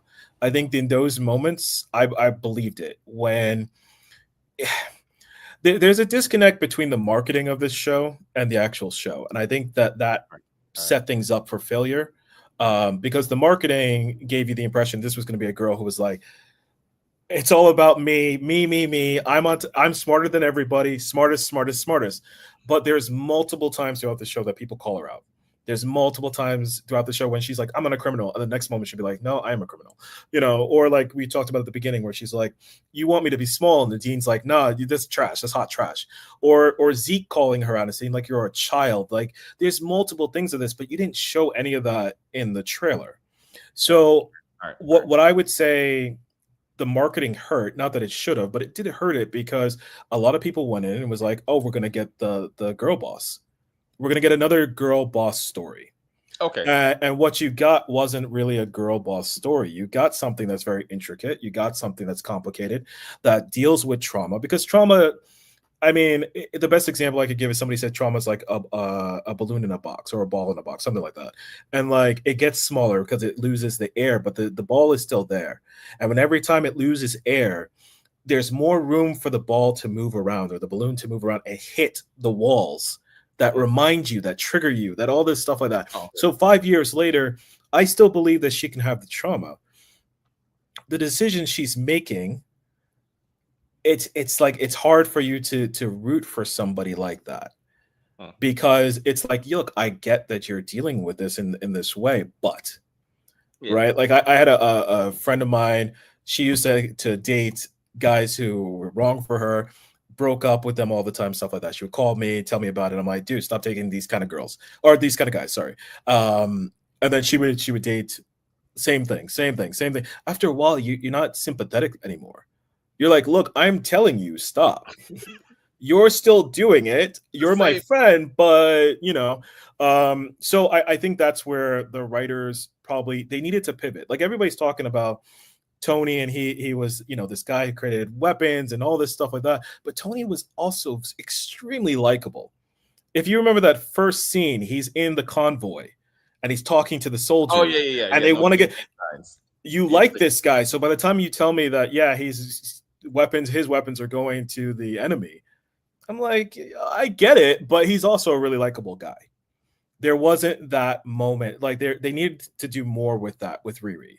Make her likable. Make her somebody that, to your point, say that she tried therapy. Give us those positive messages as well. Yeah, and to your point again, Iron Man 3, like you didn't see it in the other ones. Like he was dealing with like, am I gonna die soon? So he just, he lashed out in Iron Man 2. And by Iron Man 3, he was dealing with the trauma of like, of like the Avengers and stuff like that. So you saw him like he was having the panic attacks. Same thing as this. His armor not working, but he's trying to work through it. Same thing as this, right? Like they built the character but a lot of people, I think they would have hated her because they try to pit her against Tony. Like, especially episode 1, like they were like, I'm not gonna shit on him off the rip. I'm like, you shouldn't shit on him at all. Like, why is this even a conversation? Right? Like, there's nothing wrong with wanting to be the best in what you do. There's nothing wrong with being like LeBron is not Jordan. All right, but both of you are good in what you do, right? And that should have been, especially in Chicago, that should have been the conversation, right? Like he's good in his A day. This is my day, and and he flew so I could fly faster. Like, I got it, and I'm gonna try to do that. Even because I was thinking, like Peter. I mean, they tried to make him the mini Iron Man, for, I guess, because contractually he can't be standing by his own. But I'm like, he did it, and he was like, "Thank you, like Mr. Stark. Like, I'm nothing without the suit." And I was like, "Actually, you were a hero without the suit." Like, but like he helped. Tony got him from point A to point B. You can't bring him in here, but you acknowledge that, and you don't. It's not a competition. Like, they made her a competitor to an image, to an icon, and that's like, you're not going to win that. Like, why would you portray it as that? You know what I'm saying? Like, there's a different way to do it, to be like, I can do it. And again, I was like, Rhodey did this thing too, but like Rhodey would have gave her credibility. I just think if we're trying to say she's not replacing Tony, she's expanding the universe or building on his legacy. Tony, like, Rhodey's character would have been a good way to be like, together we can take it this to the next level. I mean, his daughter would have been better, but she's probably not. I don't think she's going to be around. And that kind of thing. So they could have did that, or just gave her a good grounded, friendly neighborhood Ironheart story of and that sort of thing. And then what does that mean for her next time? You speaking about characters that went nowhere, like Shang-Chi, nothing. He had a relatively successful movie. The post credit scene was like, these rings are speaking to space. That was it. Like, you ever heard of that poor bastard? Like, since that movie, like, nothing, absolutely nothing. So I'm like, what are we doing? Like you said, Marvel just picks stuff, and it's like, we'll get back to it one day.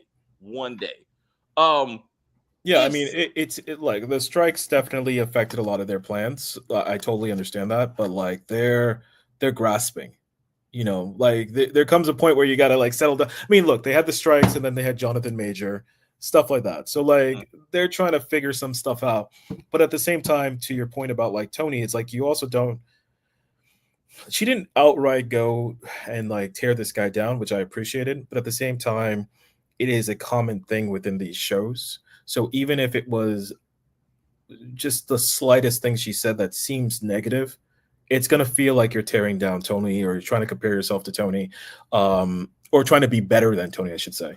And that's a Marvel problem. That's a huge Marvel problem. They did that in She-Hulk. They did that in all these other shows. You don't have to tear one to elevate the other. Yeah. But I do find it funny that nobody is remembering that you probably wouldn't exist right now if it wasn't for Tony. Like, you could talk about his money and everything like that, but like literally the guy took out Thanos, like, and died to take out Thanos. Like, why aren't we honoring that? You know what I mean? Why isn't that a talking point? Well, for John too. Like, John says, hey, why don't you go to Stark Industries? The guy died for us. Like, there's no mention of these things. So it's like it comes off the wrong way because you're presenting it in such a specific way. Yeah. That it's just like, why do it? Why put yourself in that position? So it's interesting. A character's not mentioned. When Zelma is giving the history of Dormammu, like, she somehow forgets that Doctor Strange is one that defeated him.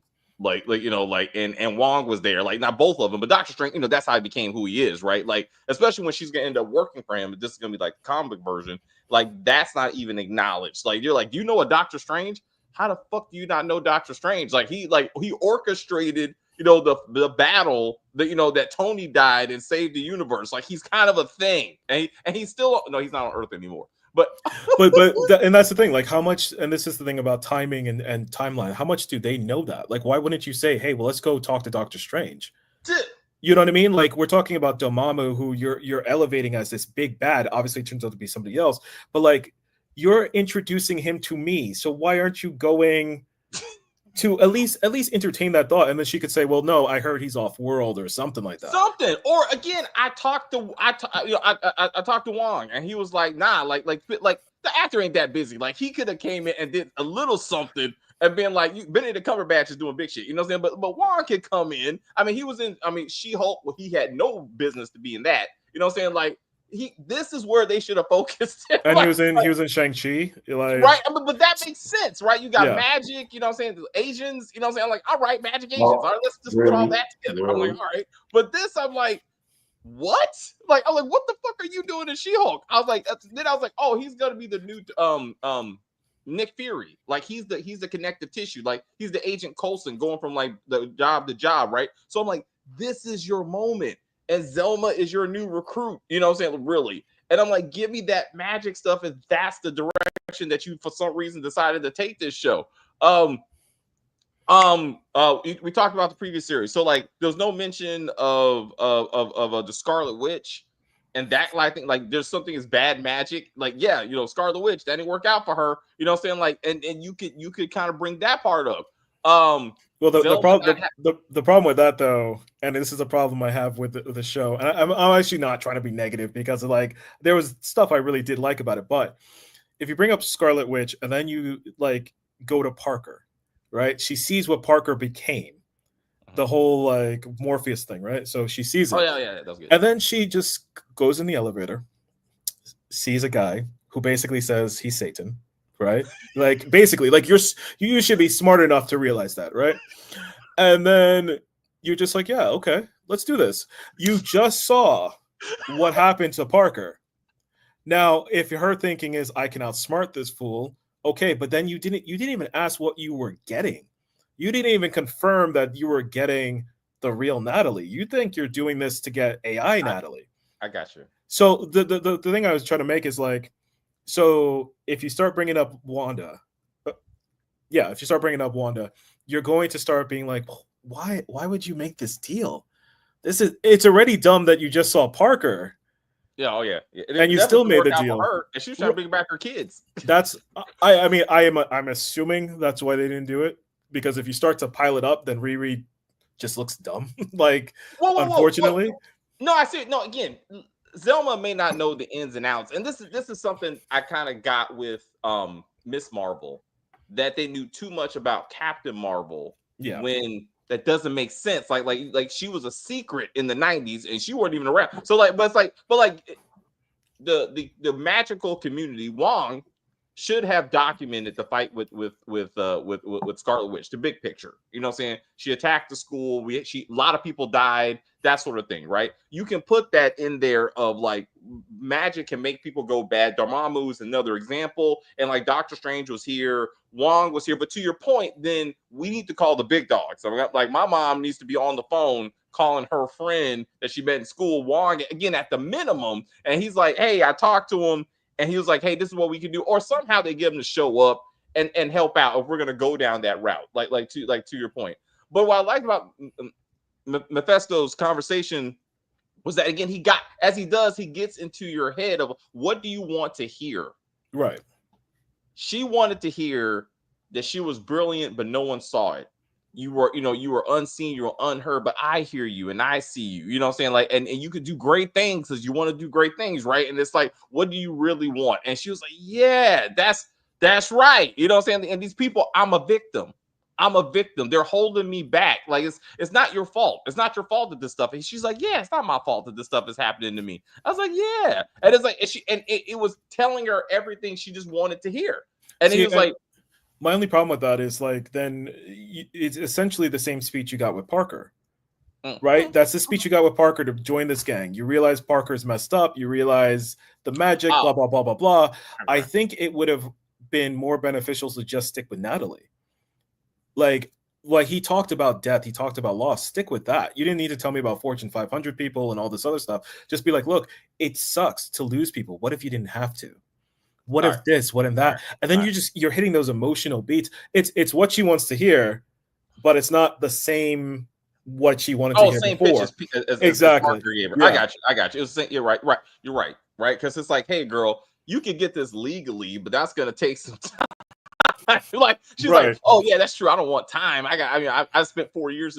Anyway, I was like, she's like, no, I gotta get this money quick. I'm like, for what? Like you had a fully funded scholarship, but I was like, but you're right though, right? It was like, let's get to your friend. Again, I felt like again, if Stepfather would have been fine, we just focused on Natalie. It would make more sense, and I wouldn't have felt that her father got completely slighted, in many ways.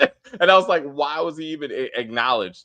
And that also real quick, I would say it would have been nice if Zelma had a father, but and he was there. Would have been nice. If not, he was killed in the battle with Doctor Strange and Thanos, because Wong brought every witch he could get his hands on, right? Like that was the idea, right? Like this is a global, like universal fight, right? So some people died. I mean, that's just facts, right? So that would have been like Zelma, like if Zelma and if Zelma and Riri could have bonded over loss of like your dad got killed in the drive-by, my dad got killed like trying to save, with Doctor Strange. Now she's her wizardry background and that kind of thing, and then that could have been their kind of tie with that. It would have been nice to kind of connect some of these other stories in the universe. That's what I'm saying. Or even Scarlet Witch. He died fighting her, right? Like that, like magic can go bad. It can mean terrible things for a lot of people, that sort of thing. Would have been a nice time. Does Orion want to say hello? Hello. Orion, want to say something? Say hey, say hi. Did he watch it? Did he watch Ironheart? Did he watch? Yeah, he saw nothing. He saw bed. That's what he saw.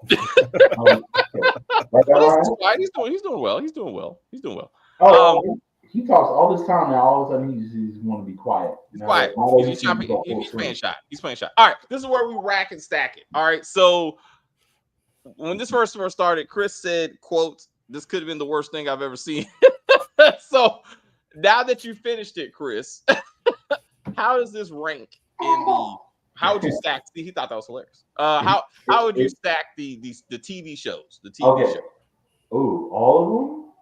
Top. Where's this fall into? He said, I know. O said somewhere in the center, but give me like top 3. Like, what's your top 1? What's your top 1, top 2? My favorite, favorite. Yes. Oh, Loki. Loki, I think is number 1. Yeah, right. You know what I mean? Because Loki didn't have to focus on also being connected to anything to begin with. So I would say Loki. You said so top 3. I mean, I guess Loki season 2, or we're not counting that, right? All right. Nah, just one Loki. Okay, so I would probably say Daredevil. I would say Daredevil. All right. Yeah, Daredevil's 2, 3. Ooh. I'm trying to go through the entire list. Remind me of some of the shows. I mean, yeah. Falcon Winter Soldier. You got WandaVision. You got Secret Invasion.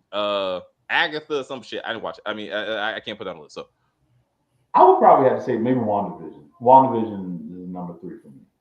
WandaVision. Right. So Loki, Daredevil, and WandaVision is the top 3.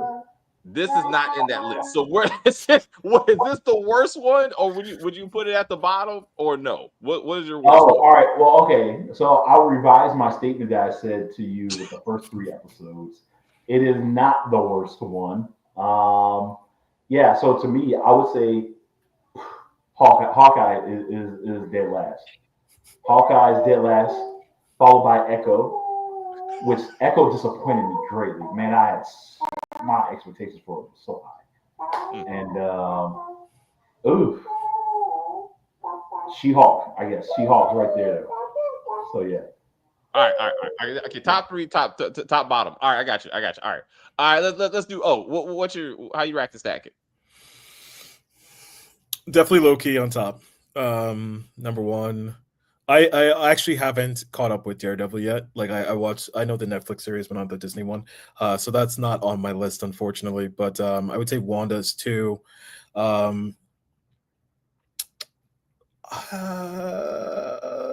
Falcon Winter Soldier is 3. I feel like you're guessing on this one. No. It's just I liked Falcon Winter Soldier. I just didn't like the villains in it, so I'm a little like eh. Yeah, that's that. But yeah, I would say Falcon Winter Soldier is 3. Moon Knight had a lot of potential. Like I I just at the end of it, I was like, all right, okay. That's Moon Knight. You know, I don't know. Another one they just said, that's all right. Yeah, you know, I think I would put Hawkeye probably fourth because I like the dynamic between Barton and what's her name? The new one. The new one, yeah. I only know the actress, Haley. Yeah, yeah. I thought she did a great job. I liked the way they played off of each other. I did not care for Kingpin being in that, but that goes back to what we talked about earlier. They're pairing people up that I just don't think work really well. So, yeah, right. I would say this is maybe fifth. Okay, okay. Do you have a worst? Oh man, I was gonna say it's a tie, but no, I think Echo takes the crown for that one. She-Hulk is probably right above it. Actually, She-Hulk might be tied for me with Secret Invasion. As good or bad? As bad. I just I got to the point where I just didn't care. Like I'm a big like spy thriller person, so I really wanted to like that. Yeah, but yeah, I think expectations is what killed Secret Invasion. It was so high. Like for me, I was like, oh yes, like Nick Fury's here. Like they're about to take it up, and I was like, what in the world? Super Skrull? Like what? Like Khaleesi's here? I was very confused. I was very So Loki, Chris, you two, you both reminded me of shows that I forgot they even happened. To be real, so I'm gonna say, damn, Loki number one, somehow number one and number two, because of both seasons. But let's just say top because it was consistent. Like I said, it didn't have to be tied to anything, and it actually wrapped up this phase, like the whole multiverse. I felt like that's what they should have did. Like Kang got defeated by Loki. Period. That's it. Like because if he's controlling the multiverse as he sits in a chair, there is no Kang the Conqueror. Like he conquered him. Like already. Like on the TV show. Like why are we even fucking around with these movies like that? Like this is. I'm sorry. But this is where we get to the disconnect between TV and movie where it was supposed to be, right? And that sort of thing. Wow.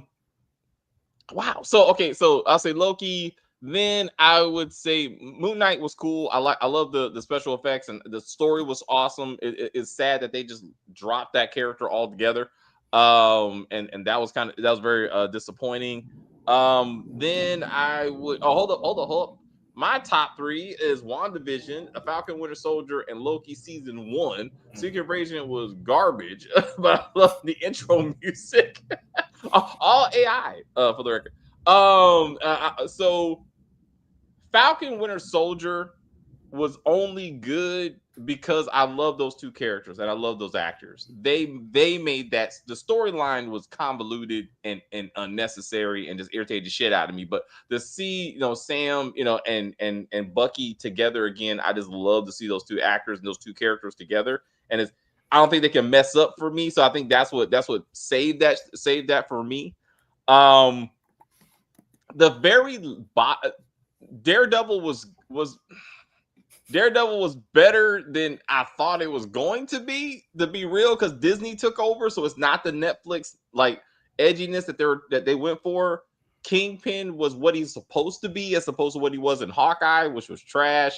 Echo didn't make any kind of sense, so I'm like, from a Kingpin perspective, so is back to the original recipe. They were trying to get back to the original recipe in Daredevil, so I give it up there. I'm going to say She-Hulk is my worst because it wasn't even a superhero show. Like, it was Ally McBeal, and she's great. And that's what killed it for me. Like, it wasn't even the twerking. Like, the twerking was not the worst thing in the MCU. Like, it was, every review, I was like, this is Ally McBeal. Why am I watching this? And then the final fight was like, no, I just want to stop dealing with these toxic men. I'm like, what are we doing? Why are we doing this? But at least Secret Invasion, they stayed focused on a superhero something. The story was convoluted as it was. The ending made no kind of sense with the super squirrel, but they stayed focused on a superhero story, and they tried to make it happen. Hawkeye, same thing. Hawkeye did not need a TV show at all. You know what I'm saying? You know what? Miss Marvel. I'm sorry. Miss Marvel is one of my top 3. Oh, I forgot about Miss Marvel. Totally I forgot told about Chris. that. I forgot You know about what? that. In fact, I would take it to Loki, Miss Marvel. Loki, Miss Marvel, those two solid.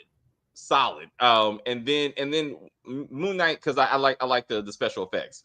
But Miss Marvel gave you a complete family unit to include grandparents. It was funny. It was educational. The National Geographic special that they gave us about the Pakistani Indian like relationship and how serious that is, of like decades, of hatred and what, like all of that was there, and I really loved that. And I was like, and she was a great, and she was able to get back to the movies. She's one of the few examples of TV show gives you to that next movie. It tied it into the Marvels perfectly, absolutely perfectly. Yeah, I would agree with that too. I actually totally forgot about about Miss Marvel. I would put her, probably put her even before Falcon Winter Soldier for me, because I love the relationship. I love Bucky, so like I love the relationship between him and Sam, but that's really what kept me invested. Whereas with Miss Marvel, there was so many other elements than just her. It was the whole family dynamic. It was the story they were trying to tell. I was like, oh no, I can dig this. Right. So yeah. And again, that rare. What's up, Chris? Oh no, I was going to third it and basically say, yeah, I'll change my ranking name, and I'll put Miss Marvel over WandaVision. So yeah, that'll be number 3 for me. I'm sorry, I didn't mean to stop what you were saying. I was just, I thought you were done. I'm sorry. That's fine. I like what we doing? You were saying? Oh no, I was good. No, you're good. You're good. Oh, okay, all right. Okay, So yeah. okay. So when they were talking about after Endgame, it was explained that the TV shows were supposed to expand on storylines or really give you backstory for characters we thought were gonna make it back to the movies, right? And I'm like, WandaVision kind of laid the groundwork for Doctor Strange 3, you know what I'm saying, and that sort of thing. I'm like, okay, and it you could see it, like you can see one for one. But Falcon Winter Soldier did none of that. Of like instead of like Sam becoming Captain America, you did not need that many episodes for him to. Right, Cap already did that in Endgame. Like, you're now Captain America. Have a nice day. Like, I don't need this whole TV show about this refugee crap that meant nothing. Like, nothing back to the movies. Like, so I'm like, what are we doing? With that. Even Bucky, and so with that Agatha, so just going to act. I couldn't even do it. Like, I watched the first episode and I'm like, what the crap are we doing? I skipped to the last episode and I fast forwarded through most of that. I'm like, what are we doing with this? Like, it changed so many times what they were trying to do with it. It's like they didn't even know what they were trying to do with the show, but they had to put it out, right? And they're like, we just got to do something. Right? I watched it because I thought Mephisto was going to show up in that. I mean, no, he's an Ironheart. Yeah. Oh, yeah. I should have predicted. Damn, I was a betting man. What? Yeah, that makes sense. Yeah, that makes perfect sense. That makes sense. He should have been in the Thunderbolts. Yeah, he should have been in the Thunderbolts. Helping. Yeah, you know what I just noticed looking at your background, David? Zelma should have been Riri. Look at her. Look at that little girl. I can see that. I'm looking at her. Oh! You're talking about actor-wise at this point. Yeah, the actress. The actress should have been Riri. All right. I would buy that. I don't.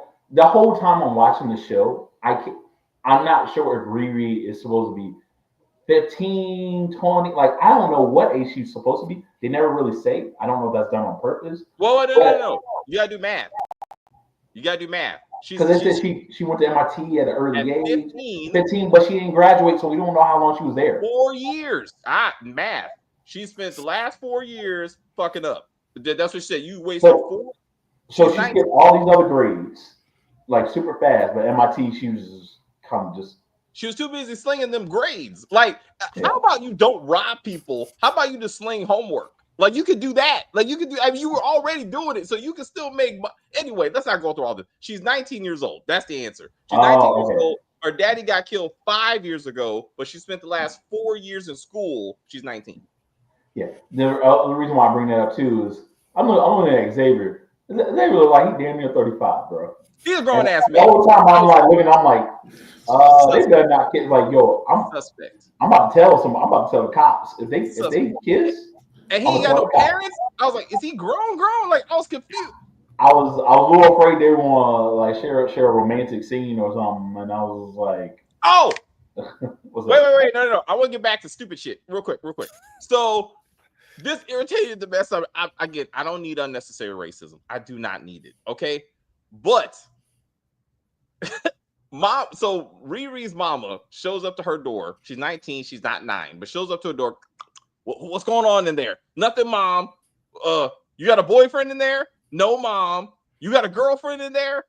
No, mom. So this woman is completely okay with the idea that her daughter could be gay, which is great. That's positive. I love you for who you are. Okay. Later on this damn dumbass series, a white man shows up to the door. She's like, oh, a white man. What? A white man? What are you doing here, white man? I'm here to see your daughter. A white man is here to see my daughter. What the fuck are we? Then the neighbor shows up and she's like, oh my God, a white man. I was like, what?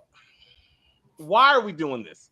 Why are we doing that? How is this helping us get from point A to point B? Okay, I understand. I understand why you're upset, but that's some real life shit. Chris, that's some real life stuff. That's some real life Chris, stuff. real life Because stuff is the average black mother, as she was acting, would not be okay with her daughter being gay. Stop it. Stop it. The average are black you mother. kidding me? Do you see her best friend who put all the little seance stuff or whatever? If you got a friend like that, you know she got some gay. She would have whipped out the Bible and been like, "This is I against guarantee God." you, when she goes to the salon, she has a gay dude doing her hair. That's not the same thing. I guarantee you. Stop it, Chris. Yeah. Stop it. But to be honest with you, I think Riri is supposed to be bi though, isn't she? Isn't she supposed to be bi anyway? That's not the point. It's the race. Like that's no, but the white man thing is just that. Yo, I've seen it in like when I used to go to my grandmother's house in Southeast DC, and I was in a white dude knocking on your door, like, what's he want? Like, it's just a weird thing because white dudes don't just appear in the all black. It's just a weird thing. You know what I mean? How I'm about not saying that it's necessarily right. It's just you just don't ever see that. So yeah, I've been questioning that too. How about the neighbor does it, not the pride positive mama do it? Like I don't need both of them doing it. I just need one of them doing it. Well, no, I don't think she's racist. That's just an uncommon thing. You know what I mean?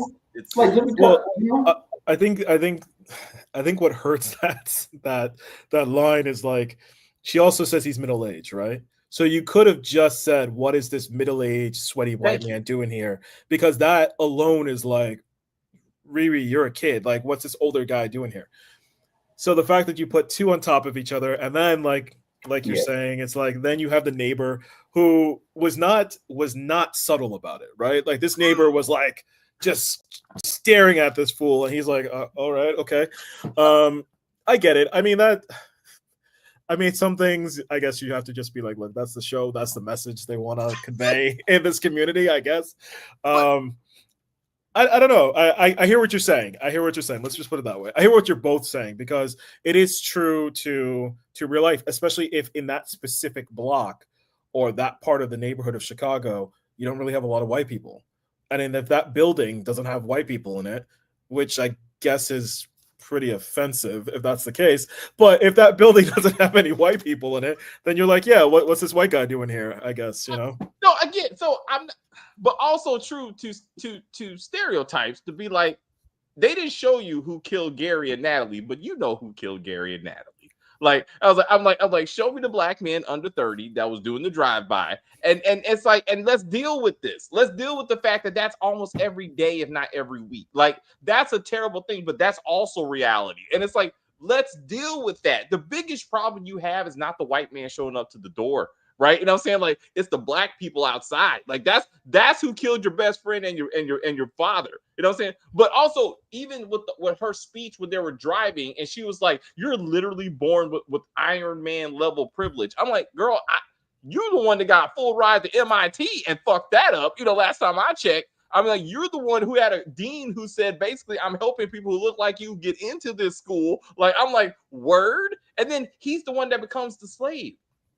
It's the straight white man. Well, I'm not straight, probably not, but it's the white dude who ends up being like controlled by the minorities. I'm like, I'm not. I see what you're doing, bro. Like, I get the message. I get it.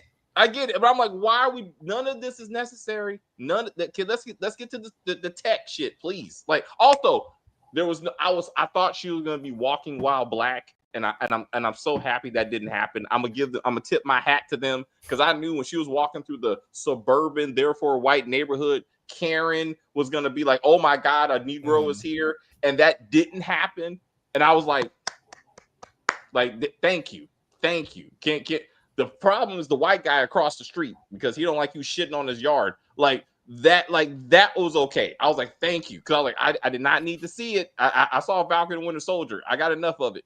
Well, it's interesting you talk about Zeke, because so after Riri basically screws him over, the whole time I'm thinking, okay, this guy's going to jail because he's done a lot of stuff that has nothing to do with her, right? Yeah. But why wouldn't he say, I had nothing to do with the break-in and I had nothing to do with John's death? Why wouldn't he dime Riri out? So, like, you talk about his character and the way they portrayed him. He's not even doing something basic that I think any normal person would do. Yeah. Which is like, I'm pissed off at this little kid. Why am I taking the rap for everything? No, he's just going to be like, all right, I'm just going to be in jail. I'm just not going to say that Riri did anything. I don't know her personally. Right. I have no level of commitment to her or anything like that. But I'm just going to be like, that was his character. That was the character they made. I don't know why they made that his character because it doesn't make a lot of sense. But that was his character. And it was so painful once I watched like the comment, some commentary who this like crime boss is. Like, this is nowhere near what he's supposed to be or what he could be. Yeah. Miss Marvel is not my top character, but Miss Marvel is an underrated character. The show was underrated. I totally forgot. The actress can act, as charisma and looks the part. Oh yeah, she was so great. And again, she genuinely loves this franchise, and you can see it. And she was the best part of the Marvels, as Chris and I discussed. And we clearly, like, she really brought it. Falcon and Soldier was just for character development. John Walker's name was Bucky. And I like John Walker really in that series. And I was happy he's back in the Thunderbolts. But the problem with that is, and this is just a problem they have between the TV and the movies, is you're also taking stories from the movies. Because you do WandaVision, well, it doesn't fully make sense now when I get to Doctor Strange. You know what I mean? Like, I don't know why we just went through a whole arc that was very compelling to get her to a better place, for her to just be like, screw it, let me go to the dark side. Okay. And then you do that with Captain America. Well, Sam's story in Captain America is actually pretty interesting. But you spent that on the TV show, that when you get back to the movie, you're like, dude, what's your arc? You're just there. You have no story to tell. You know what I mean? He fought to be who he was. Like, it's like we already did the whole I am Captain America type of thing. But they kind of negated him in Thunderbolts, I felt. That's why I was telling when we did Thunderbolts, it's like now all of a sudden they're the new Avengers. Like, I thought I was Captain America and I was charged to build. And again, this is a timeline issue, because one of the things she says is like, oh, he hasn't even technically formed the Avengers yet. But he's upset with Bucky for having the new Avengers, but Bucky was there for him when his boy went down. But it's just like what are we doing? Like, you got to smoothen this stuff out, man. I was thinking that perhaps if they would have did it better, that this would have happened before Wakanda Forever. Yeah. That it was getting her to the point that Shuri kind of shows up, or hey, I'm going to MIT. I got a full ride with the Stark scholarship. They recognize my genius, and I'm going there, and I'm gonna continue his kind of technology. Like, I made a suit that kind of worked, that got me, through like a street level villain, not magic. And now I'm going to MIT. So now we know who she is and where she is when Shuri shows up, and it's like, oh, hey, I'm here. You know what I'm saying? Oh, how'd you get here? Don't worry about that. But now we know, like, that now it makes sense. Not why she's not calling her friend, and that sort of thing. No, also, imagine if Riri came into. Imagine if you got this series. She makes the deal with Mephisto. Then she takes that into Wakanda Forever. So you're like, do I trust this girl? Do I not trust this girl? Mephisto is orchestrating this because he wants Shuri. Because her brother just died. Her mom just died. I'm going to manipulate this girl, and I'm going to have two of the smartest women in the MCU. Like, you could tell that story if you wanted to. Like, yeah. I'm not saying the direction they went is the direction they went. You can't do anything about it. But I'm just saying that that's a very compelling thing to take into Wakanda Forever. No. That would be, especially with the loss that Shuri like went through. You know what I'm saying? Like and like again, like who do you really want? Right? You have to choose again a choice. Right? Mhm. Is it your mom or is it your brother? You can't have both. Right? Yeah. Which soul? A soul for a soul type of thing. Right? And then like that would have been an interesting kind of twist. You know, to that storyline. I did love the idea of like seeing like the veins kind of pop across her arm, like like it's happening, like what I'm saying, like the more she engages, with Natalie, the more she's being taken over. But again, if Parker can just walk away, then who cares, right? It's like I was like, what are we doing with it? There's no consequences. If he can walk into Zelma and be like, hey, can you give me some magic to get these scars off me or something? And she's like, all right, I got some makeup, I got some MAC over here. I'm not sure what you want me to do. Like I'm not like, what are we supposed to achieve with this? Like I don't. As what I'm saying, like they introduce Mephisto, but you don't see the hard consequences of it of anything. And I know I just raw today. It's like Doctor Doom versus Mephisto, like with his mama or some shit. So like, are they gonna do that route? You know what I'm saying, during Doomsday? Like, see, because they're like, oh, now we're setting up the future, right? Like, what are we doing with this character, if anything? And where do you stick them? Where do you stay? Is it? I mean, is it Secret Wars? Is it gonna be Doomsday? Like, what? This is a major villain that you just kind of stuck into a TV show. Well, At and the end of it's and the same thing for Riri. It's like, what do you do with her next? You're gonna stick her in Doomsday. She's gonna be a plot device. You it. can't really get into the Mephistos thing, because if you wrap that up in Doomsday, I'm gonna be pissed. I'll be like, well, that was a lot of story you could have told with me there. There's too many characters for it. Like Yeah, I know they're bragging about Doomsday and Secret War, but honestly, for me, I'm like, man, you guys better have a damn good story, because that's a lot of characters that I'm gonna have to try to care about on some level. You're gonna be like, oh yeah, remember that thing, Riri, you went through? Move on to the next thing, and we're gonna be like, wait, what? what happened? What happened? Oh, okay. What's up with your arm? Don't worry about Yeah, that. exactly. Like, What's you going, know, what's going on with your arm? Don't worry about that. I'm good. I don't. It's like they don't have a plan. Like I said, I don't know if they truly have a plan, in because it's so big, the universe. But before we talk about it, when it was with Paramount, because it started off with Paramount, actually, like no one cared. There was no pressure, right? They did a movie a year. It was no, what's the next one? What's the next one? Like the post-credit scenes. And Chris and I talked about this when we talked about Thunderbolts. When they showed the Fantastic Four ship, it didn't mean anything because they've already laid out the next 2-3 years worth of movies. Like, Fantastic Four is like, and it's 2 movies a year. So it's not like in Iron Man 1, when this guy shows up, he's like, let's talk about the Avengers Initiative. And you're like, oh shit, right? Or Iron Man 2, when it's like, I got problems in New Mexico.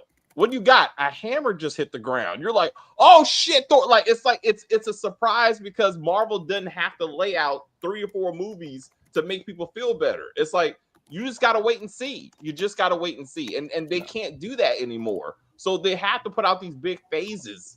And people are like, okay, well, and then when they get delayed, now they look like crap. Well, what happened to this movie you said you were gonna do? Well, now we gotta slow down, or the writer strike, or the actor strike, so we can't do like what we thought. So the expectations are far higher and the pressure's on for them to come out with these big long year phases.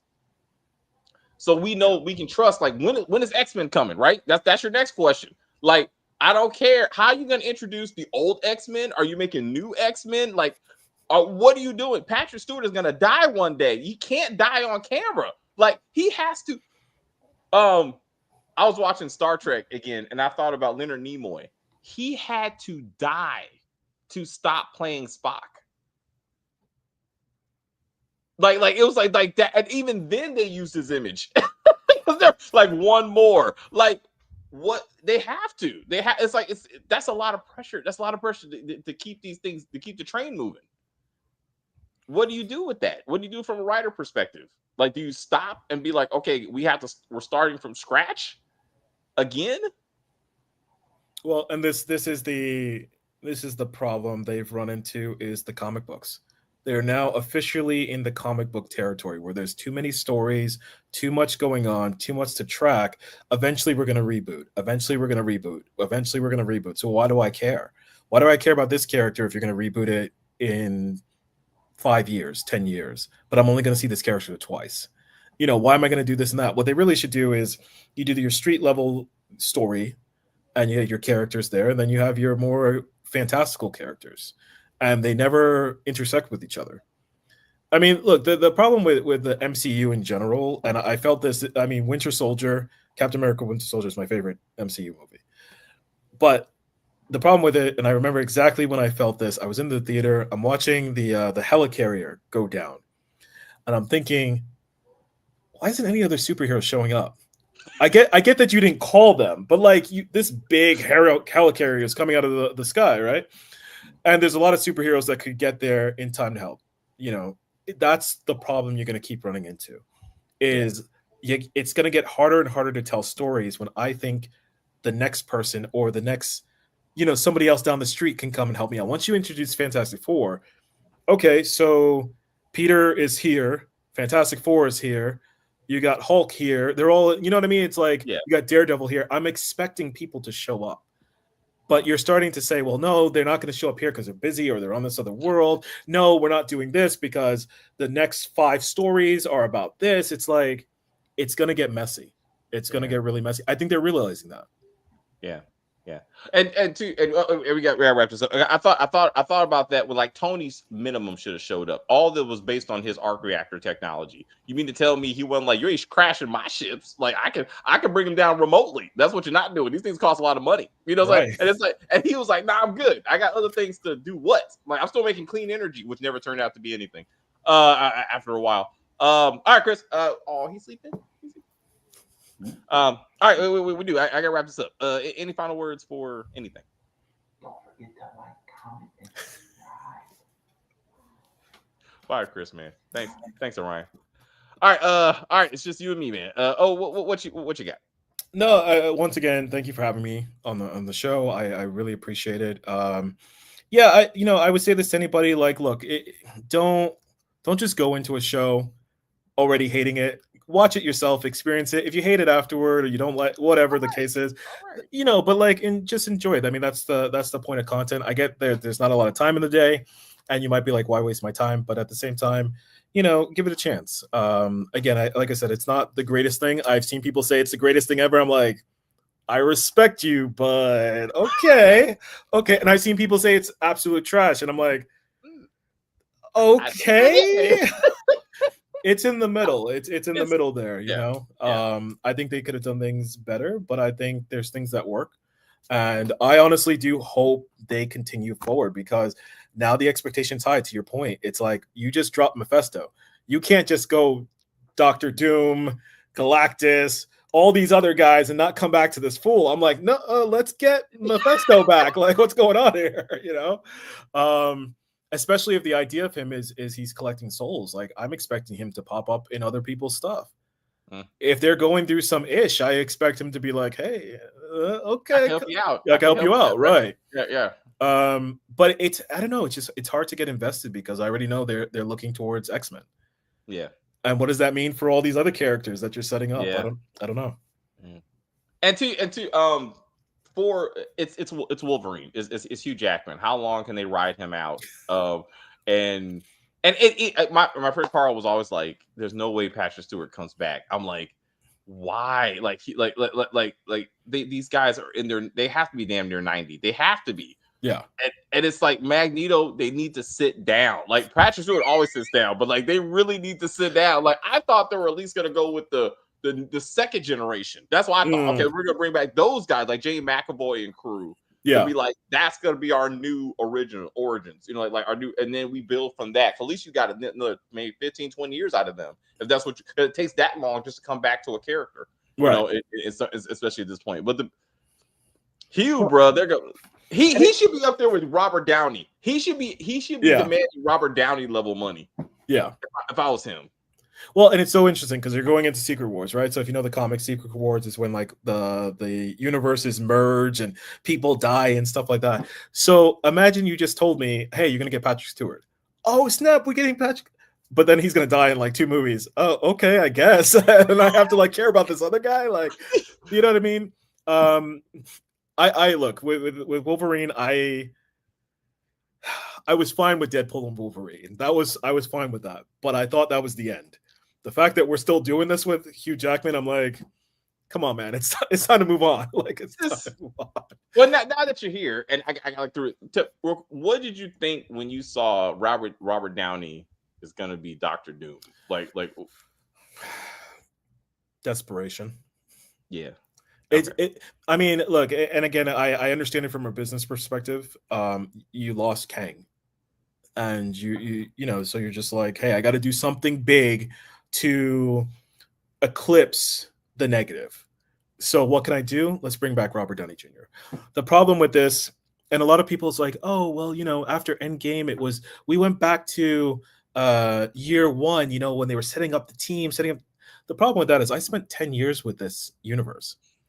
You cannot go back. If you kill people off, I expect them to be gone, especially if it's an emotional death the way it is. It's going to take the audience some time to be like, okay, you're playing a different character? Sure. Like, I know that going in, but it's still, when I see him on the screen, I'm going to think Tony Stark. Yeah.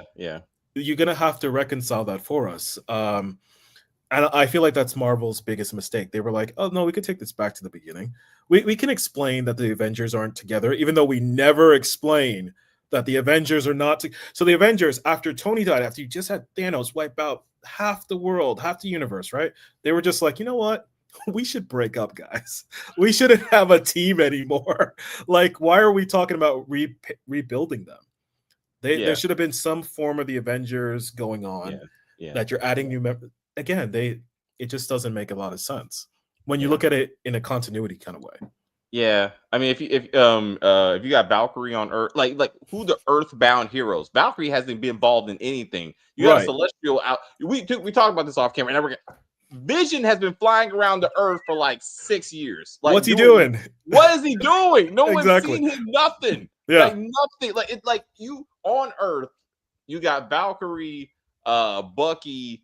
New Captain America that remembers Spider-Man is here, but technically no one remembers him. All right. Doctor Strange is still in people's memories, especially if you're talking about magic. Like you said, once you start doing this, people are gonna say you're in New York City. You haven't left New York City, right? Doctor Strange is the next borough. He needs to be here. Well, he's prepped. He's in a new dimension. Wong is here.